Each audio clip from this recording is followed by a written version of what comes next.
Hi, chào các bạn đã quay lại với kênh YouTube của Phát Ke. Hôm nay chúng ta lại gặp nhau ở đây. Ở cái video lần trước thì mình đã giới thiệu đến các bạn chiếc iPad, đó là chiếc iPad 4. Và trên tay mình ở đây thì là chiếc iPad luôn, nhưng không phải là chiếc iPad 4 mà nó lại là chiếc iPad Air 1. Chiếc máy này màu trắng nha các bạn, trắng tinh khôi, nhưng thật không may thì trắng nhưng mà cũng bể tè rồi. Và bị bể như thế này thì tất nhiên cảm ứng của nó đã bị liệt nha các bạn. Và hôm nay Phát Ke cũng sẽ thay cho nó một chiếc mặt kính, nhưng đó là mặt kính cảm ứng.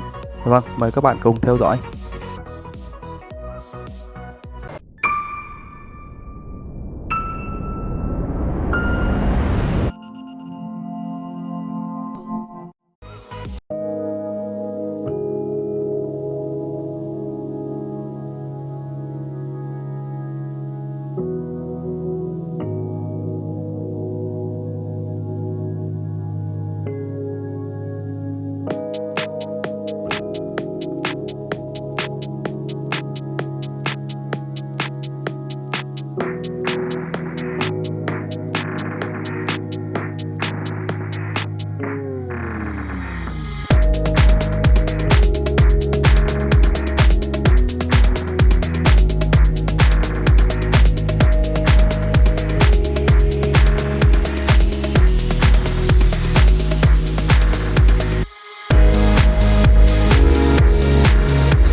Ten ten ten.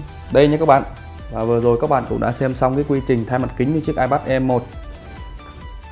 Sau khi thay cảm ứng xong thì bây giờ chiếc máy đang hoạt động bình thường nha các bạn. Cảm ứng rất là mượt, trơn tru và lại có một cái màu trắng tinh khôi. Các bạn đang gặp tình trạng bể kính hay hỏng màn hình trên chiếc máy của mình thì hãy mang ngay đến Fatcare để được tân trang và làm đẹp lại ngay nhé. Các bạn đừng quên like, share và đăng ký ủng hộ kênh để theo dõi những video mới nhất nha. Xin chào và hẹn gặp lại.